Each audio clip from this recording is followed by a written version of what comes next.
You said the WNBA, they're targeting Caitlin Clark. So the kid was set up for failure right from the beginning. This kid's on the wrong team. She's got the wrong skill set to handle, and she's a rookie. Caitlin Clark, the fast-rising superstar who is reshaping women's basketball narratives, has reportedly challenged one of the sport's most respected figures. Geno Auriemma, the mastermind behind the UConn Huskies women's basketball dynasty, has long been viewed as nearly untouchable. However, when Clark declined an opportunity connected to him, her response was so direct and forceful that many observers felt it left the Hall of Fame coach embarrassed. What exactly happened between these two prominent figures? Today, we take a closer look at the moment that stirred the women's basketball world and the decision that may have helped define Clark's growing legacy. Caitlin Clark's experience with perceived disrespect didn't start on national television this year. It traces back to her high school days, when she was an elite prospect with a single goal. Like many young players, she dreamed of wearing the jersey of the UConn Huskies women's basketball. To Clark, UConn wasn't just another program. It represented the powerhouse, the dynasty known for producing icons such as Diana Taurasi, Maya Moore, and Breanna Stewart. It was the summit every aspiring player hoped to reach. Clark even said in interviews that she admired the program and once viewed it as the most exciting destination in the sport. However, the narrative took an unexpected turn. Despite being regarded as one of the top scorers of her generation, Clark later indicated that UConn's recruiting interest in her felt, at best, only mildly enthusiastic. According to the account, the recruitment effort amounted to only a few calls to her AAU coach, and nothing more. Geno Auriemma, widely known for identifying elite talent early, reportedly never personally contacted Caitlin Clark or her family. When questioned later, Auriemma explained that Paige Buchers had already committed and that he wanted to avoid bringing in two-point guards to compete for the same role. However, one remark stood out to Clark. Auriemma suggested that if she truly wanted to join the UConn Huskies women's basketball program, she could have reached out to him herself. The comment reportedly left a lasting impression. To some observers, it sounded like responsibility was being shifted onto a high school player rather than the coaching staff. What might have seemed like a routine recruiting decision instead became a motivating moment in Clark's journey, one she ultimately used as fuel rather than discouragement. The spark from that moment would eventually lead many to view Geno Auriemma's earlier decision in a very different light. Caitlin Clark went from being an overlooked recruit to becoming a transformative force in the game. When Clark committed to the Iowa Hawkeyes women's basketball, many people initially dismissed the move. To them, Iowa seemed like a fallback choice, a solid but unremarkable program compared with the powerhouse reputation of the UConn Huskies women's basketball. But Clark wasn't interested in following someone else's blueprint for greatness. She was seeking freedom, the freedom to lead and to build her own legacy. At UConn, she might have been one of many stars within Auriemma's established system. At Iowa, she became the focal point. From the start, Clark asserted herself as the program's centerpiece. Crowds in Iowa City began to swell as fans packed arenas to watch her play. Her highlight clips spread rapidly across social media, helping turn her into a national sensation in remarkably short order. Those jaw-dropping deep three-pointers weren't just scores, they were declarations. Each time Caitlin Clark pulled up from the logo, it felt like a signal that women's basketball was entering a new era with her leading the charge.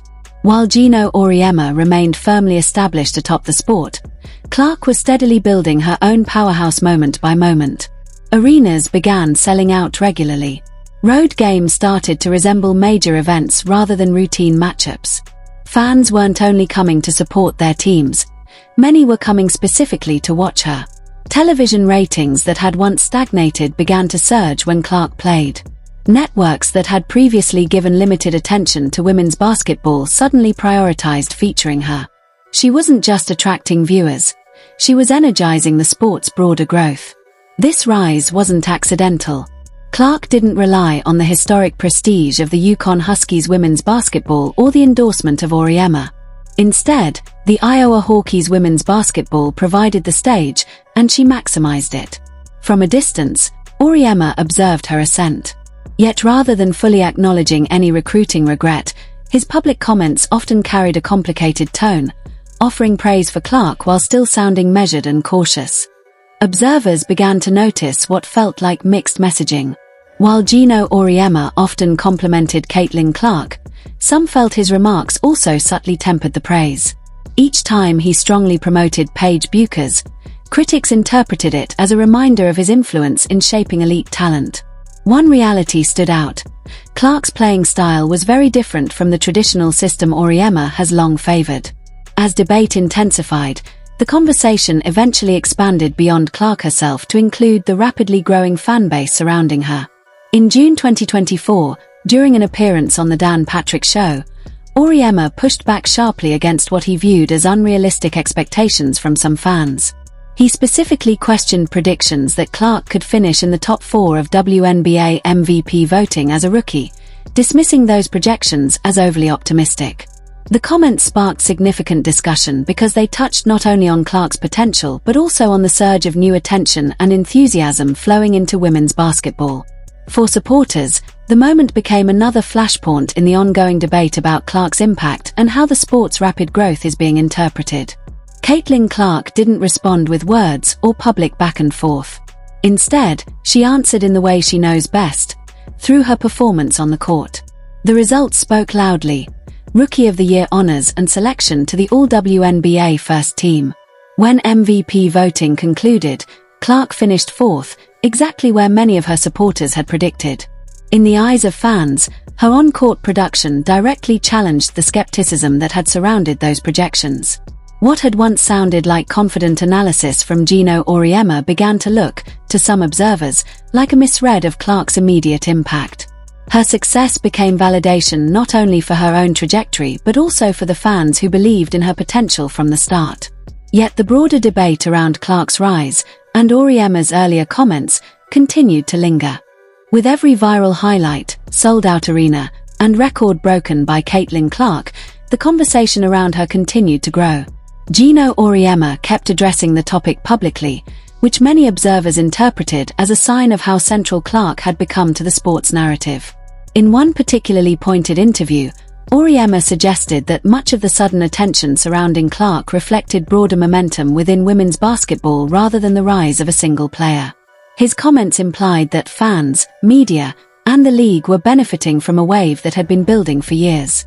Supporters of Clark strongly disagreed. To them, she wasn't simply riding an existing trend, she was accelerating it. Her style, visibility, and on-court production made her a transformative figure at a moment when the sport was ready for rapid growth.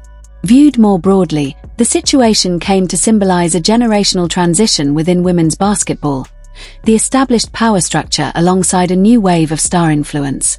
Rather than fitting neatly into the old narrative, Clark carved out her own.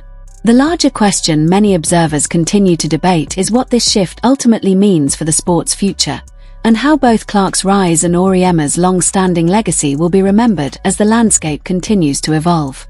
When Geno Auriemma publicly questioned the hype around Caitlin Clark, she never responded with words, only results. Her rookie season silenced doubters with Rookie of the Year honors, All-WNBA first-team selection, and a 4th-place MVP finish. Later, when the new unrivaled, backed by stars like Breanna Stewart and Nafisa Collier, reportedly pursued Clark with a major offer, she declined, reinforcing the perception of a shifting power dynamic in women's basketball as her influence continued to grow.